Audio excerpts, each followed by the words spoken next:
makes you forget everything that God has already accomplished. And the enemy wants you to forget the track record that you have with God.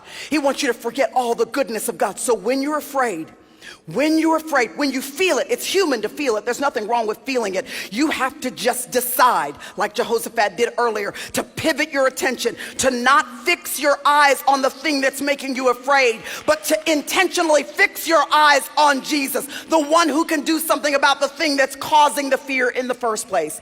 You have to pivot. It's intentional, y'all. It's not going to happen by chance. You're going to have to choose to focus your attention on the promises of God, on the character of God, on the victories that God has already brought you in your past, which is why one of the most important spiritual disciplines, it didn't start off as a spiritual discipline, it's kind of just something I was doing, but one of the most important spiritual disciplines I recognize now that I'm so grateful that I've done is kept a journal of God's work throughout my life.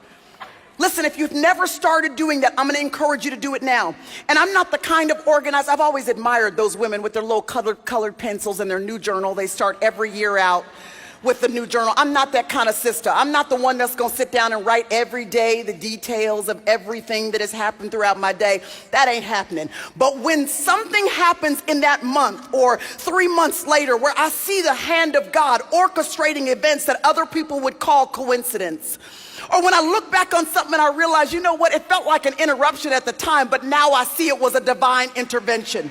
When I see the hand of God moving, or when he shows up in an unexplainable way and I recognize his providence in my life, I've had this track record of just writing it down.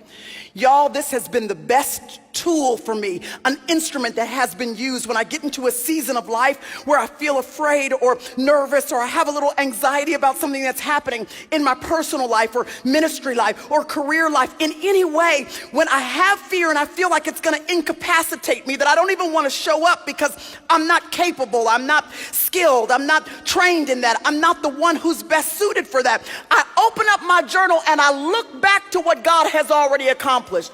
If he did it then, he will do it now. You need a track record. You need to be able to remind yourself of what God has already accomplished in your life.